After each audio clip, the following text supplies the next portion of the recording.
Chianti classico, la terre, la vigne, les rubis. Toutes les couleurs sont dans les galonneros, les coques noires. En direct de l'anteprima di Toscana, mars 2022, à l'Italie, en Florence. Je suis Susanna Chua. Bienvenue à la beauté du vin. Cabral, depuis 20 ans au Québec, est fier de vous présenter cette émission.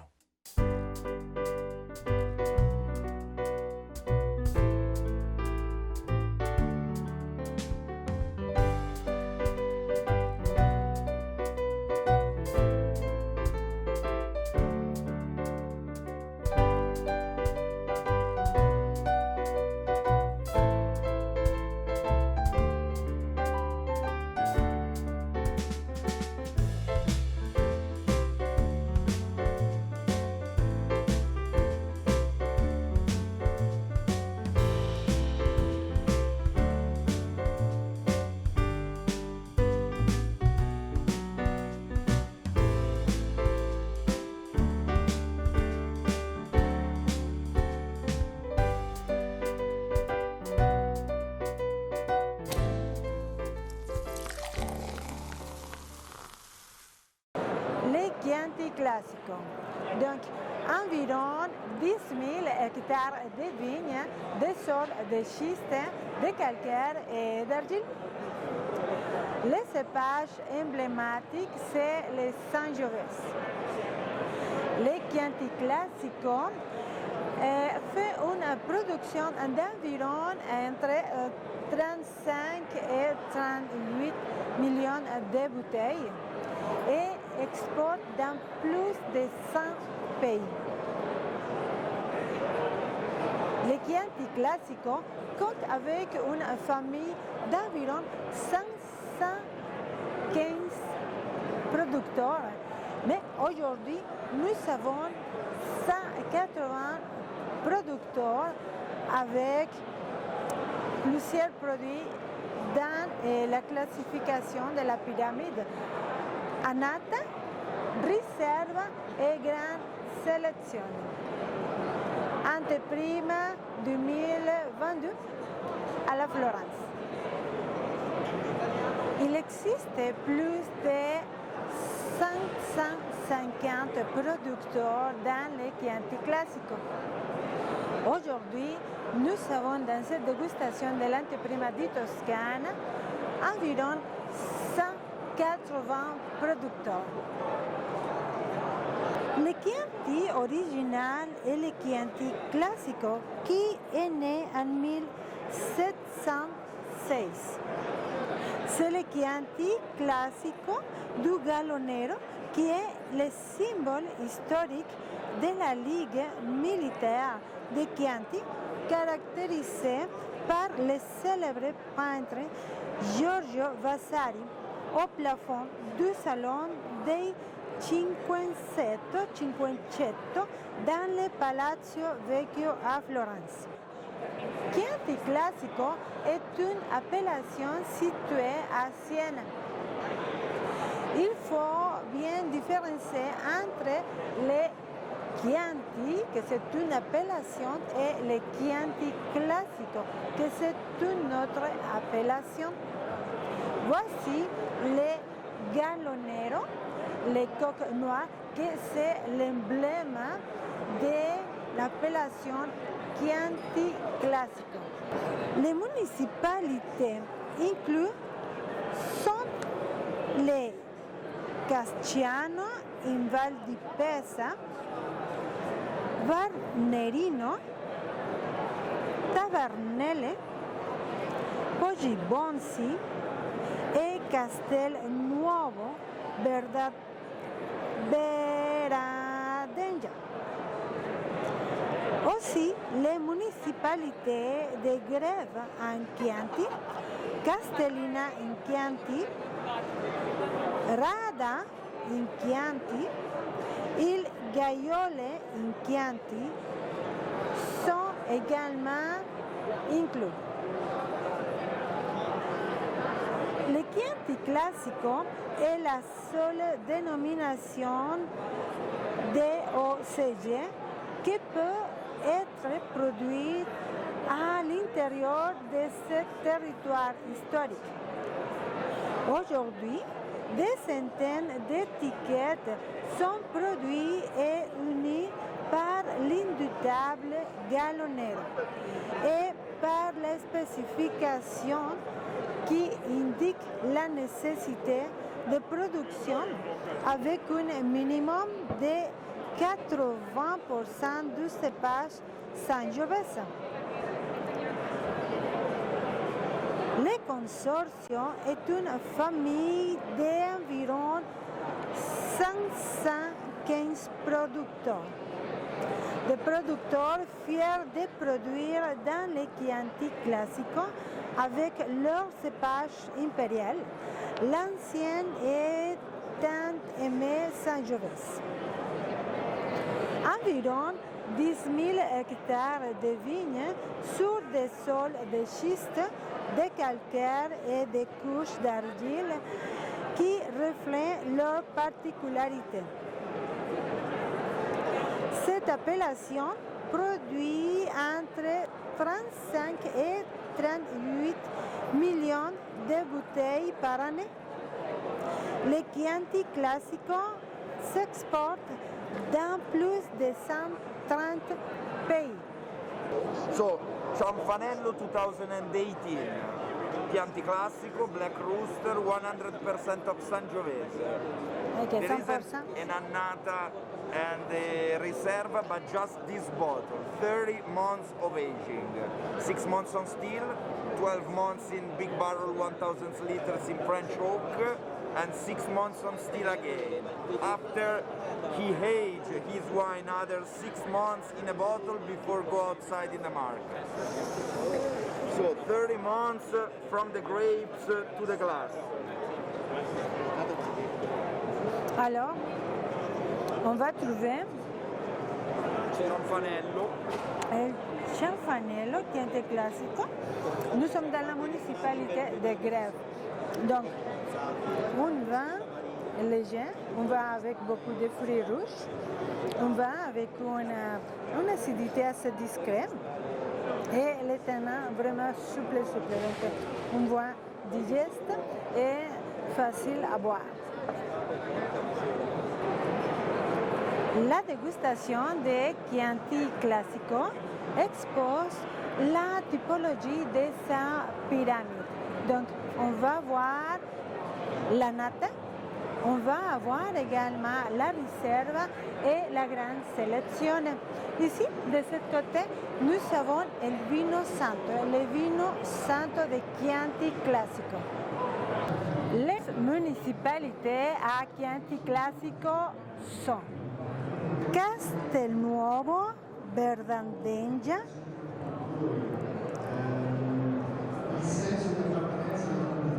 Gaiole,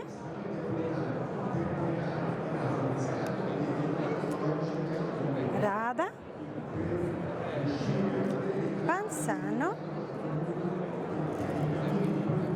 Grève, San Casciano,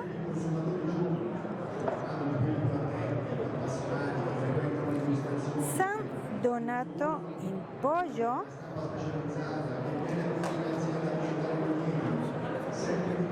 et Castellina. On continue avec la dégustation de vin de Chianti Classico. Donc, nous avons environ 228 journalistes de partout le monde et 444 bouteilles à déguster. Grazie. Donc, grazie lezione, riserva, la nata. Sì? Sì, per favore. Donc, la nata, per favore. Donc, on continue avec la municipalité de Grève. Je vais déguster une annata.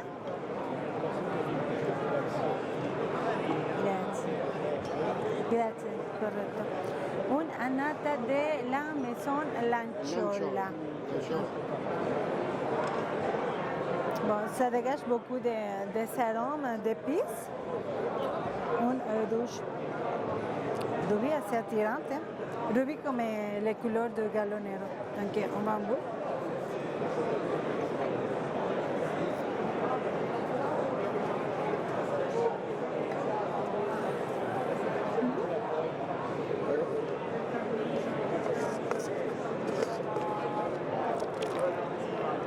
Bon.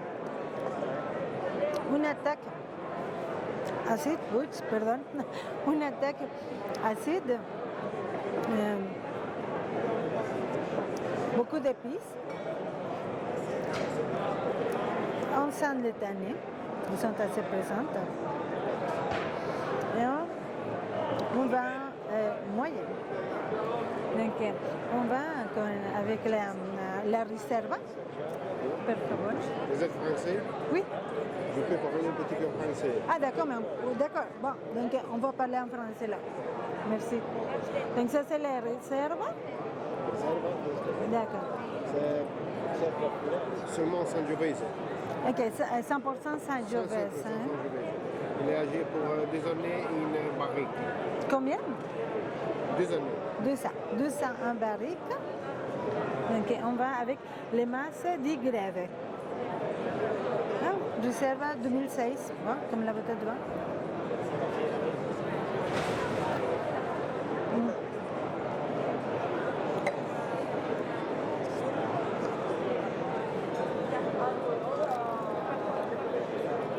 Bon. Donc, l'attaque est moins acide que la nata précédente. Des épices beaucoup plus structuré, un peu plus corpulent, beaucoup plus de fruits, boisés, secs. On sent les tanins, les sent sont assez présentes, mais rien qui dérange, hein? Il ne dérange pas la bouche. On va assez épicé, fruité, sec, long en bouche, structuré, costaud, corsé. Et puis on va avec le troisième que c'est la grande sélection 2017.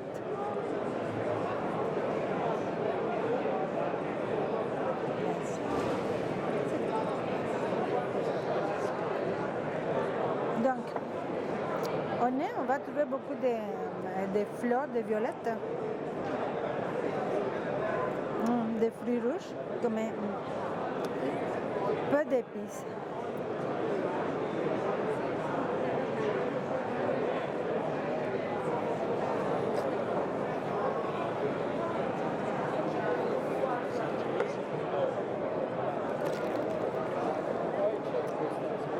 Bon.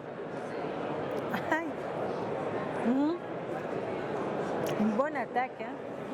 Une bonne attaque. Il y a beaucoup de potence. Ouais. La réserve est plus élégante. Oui, oui, beaucoup plus de présence. Hein? Oui, oui, tout à fait. Donc, très potente, beaucoup de fruits, beaucoup d'épices. Et je sens comme une touche de crème pâtissière. Hein? La violette également. Les tanins sont très présentes, mais ils se dissoudent tranquillement. Bonne longueur, beaucoup de structure en bouche. Et oui, là, on peut voir la différence de la nata, un peu plus léger, les Chianti Classico, un peu plus structuré, et la grande sélection, beaucoup plus de corps, de chair, de structure.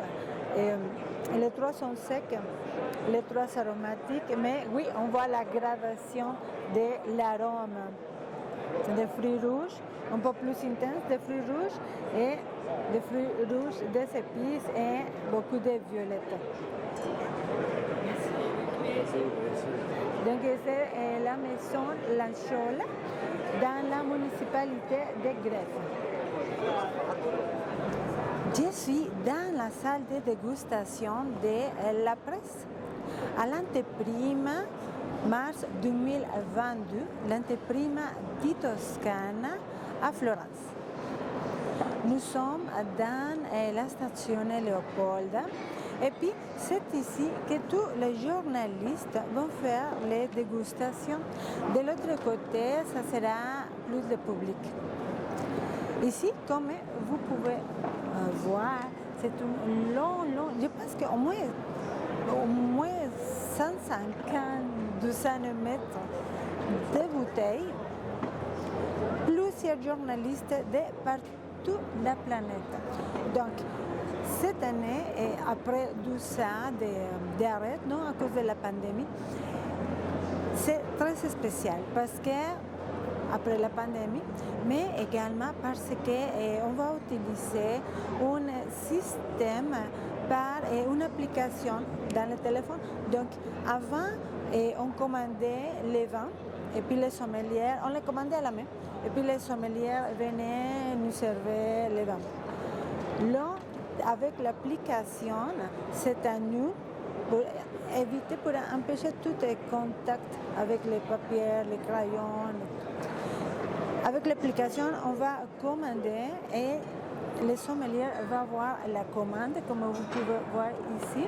Donc tous les sommeliers, ils ne sont pas sur Facebook, c'est vraiment dans l'application parce qu'ils reçoivent les commandes de tous les journalistes.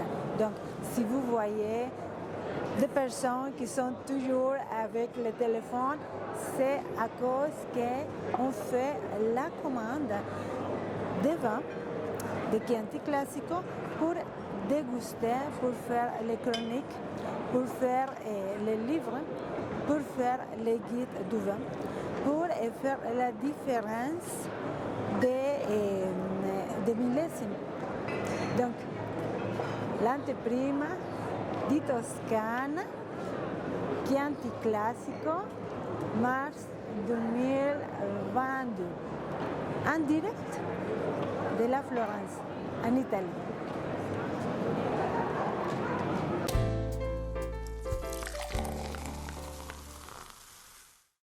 Je vous invite à aller visiter le site web de lavauteeduvin.com.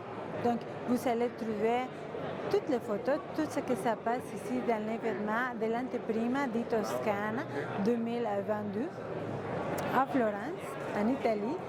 Et vous pouvez également voir le choix pour visiter, pour faire le tour du site de la Bouteille du Vin.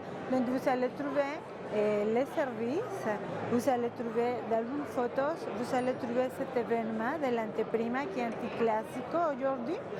Vous allez trouver la musique de la Bouteille du Vin, vous allez trouver The Beauty of Wine. The Beauty of Wine est un magazine multilinguistique et multiculturel. Un magazine écrit en différentes langues où chaque collaborateur va écrire dans sa propre langue. Donc, nous avons le français, nous avons l'anglais, nous avons l'espagnol, nous avons l'italien, bien entendu, et nous avons le grec, et nous avons les japonais même. Donc, allez visiter lavauteeduvin.com et thebeautyofwine.com, The Beauty of Wine Magazine.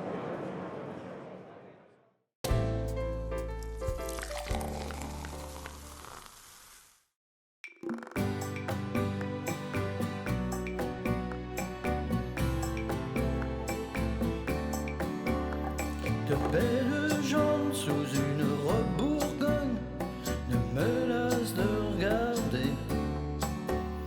Parfum de fruits et bouquet de roses, ça c'est un bonnet. C'est la beauté du vin, oui la beauté du vin. Un beau corps bien mature, j'ai dit vin, j'ai dit vin, j'ai dit vin, la beauté du vin. Vie de château, vin de domaine, vignoble et vin snob. Pour toutes les bouffes, les bourses et puis les bouffes, couches de table et de garde. C'est la beauté du vin, oui la beauté du vin. Dans les salons, les chambres à coucher de la belle, j'ai dit vin. Dans les chais, dans les caravans. Un 5 à 7, dégustation, 10-15 vins à l'aveugle. Une mise à nu pour le plaisir des sens, à découvrir la belle.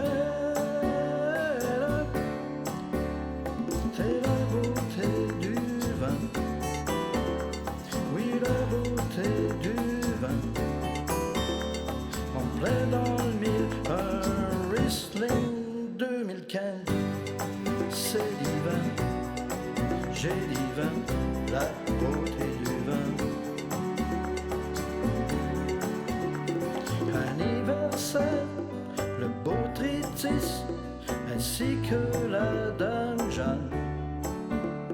Dans un party, en famille, entre amis, pour le plaisir, le fun. C'est la beauté du vin, oui la beauté du vin. De la coupe aux lèvres à la flûte au bec, j'ai dit vin, j'ai dit vin, j'ai dit vin, la beauté du vin, la beauté du vin.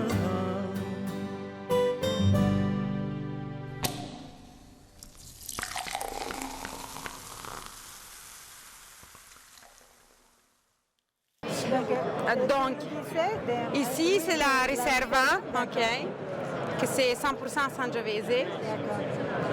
Donc Margarita, tu nous disais que... Oui, l'histoire de Villa Mangiacane elle est assez intéressante parce que c'est une super belle maison je crois que c'est 15e siècle, qui a été, comme on dit, qui a été projetée par Michelangelo. Donc les projets ils sont comme, bien conservés au musée des Uffizi. Et après, il a été comme acheté par la famille Machiavelli. Donc, les fameux écrivains italiens. Ouais.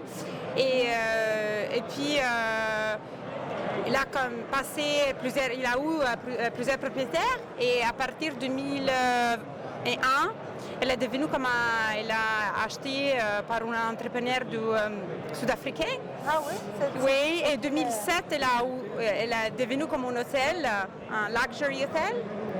Et donc, ils ont toujours comme fait de la production du vin, mais à partir de 2005, ils sont comme les chais, je sais pas. Il a été comme modernisé. Et donc, étant donné qu'il s'agit de quelque chose de la Toscane, on produit presque comme du Sangiovese. Et maintenant, on a comme les 3 bouteilles, on a donc l'Annata, Riserva et Gran Selezione. Ouais. Puis on a aussi une Super Tuscan qui est comme 100% Merlot. Ouais. Tu ne l'as pas ici? Non, on ne l'a pas ici. Et c'est une chose super intéressante, on fait aussi un vin cochère. Ouais, parce que le propriétaire il est juif. Donc on s'est lancé aussi dans la production de vin cochère, qui c'est pas comme trop, comme vous le savez, c'est assez difficile, c'est pas comme... il y a beaucoup de passages et donc il y a un an on a changé l'énologue. L'énologue est tout juif également? Non, c'est le propriétaire qui est juif. D'accord, mais pas l'énologue? Non, l'énologue il vient de la Toscane, il a changé, donc il est en train un peu comme tous les vins sont en train un peu d'échanger. C'est pas vraiment comme ses produits à lui totalement parce que finalement ça fait un an qu'il travaille ici. Et l'entreprise elle est en train de se convertir comme 100% biologique. Donc, on pense que d'ici à 3 ans, on va être 100% biologique. Et, Combien d'hectares, excuse-moi? Combien d'hectares est-ce que le domaine? c'est un peu 1000. On a des terrains qui ont lu, puis on fait une petite production d'huile d'olive aussi. Mais comme on dit, les business les plus importants, c'est vraiment comme les vins. Mais comme je disais, le Mangiacane, il est vraiment connu pour la villa, pour l'hôtel. Et maintenant, on est en train comme, de donner des importances aussi à la production de vin. C'est pour ça qu'on a tout modernisé la CEI, on a changé l'œnologue, donc on fait la conversion biologique. Ouais. D'accord. Et dis-moi donc, Margarita, le type de sol que nous avons dans San Casciano, ouais. Dans la ville Mangiacane. Ouais. C'est de l'argile, un peu, oui. Et on a, comme je disais, la plupart c'est du Sangiovese, puis on a un peu de Colorino, Merlot et un peu, on a une petite production des petits verres d'eau aussi. D'accord. Ouais. D'accord. On fait le vino santo. Ouais. Le super toscana. Oui, c'est ça qui n'est pas ici, non, il n'est pas ici, ouais. Pour donner un peu la couleur, Oui, c'est ça. Ouais. Et Margarita, pourquoi l'étiquette? Parce qu'il y a comme un... Ah oui, c'est des comment on l'appelle là, les mastines napolitains. Parce que finalement, la famille Machiavelli, l'oncle de Nicolas Machiavelli, s'est promené avec des gros chiens. Que c'était des, je ne sais pas comment on dit en anglais, c'est les Napolitan Mastiffs. C'est des gros chiens qu'il faisait comme des watchdogs, la garde à la ville. Et donc le monsieur s'est promené tout le temps avec les gros chiens. Donc si tu arrives à la villa, ça c'est la villa. Et comme à la porte de la ville, il y a comme des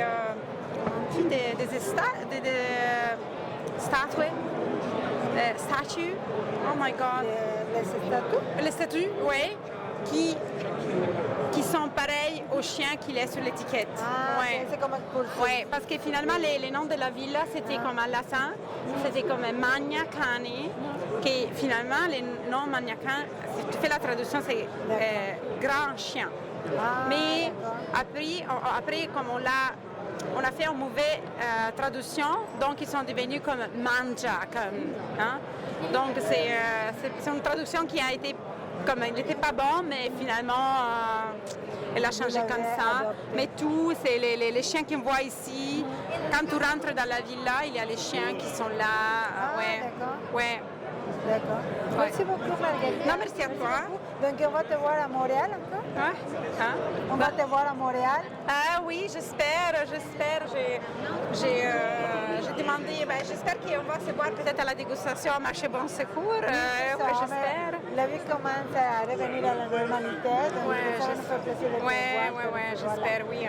On est déjà sur les marchés canadiens, on a un québécois, on a un importateur à Québec City.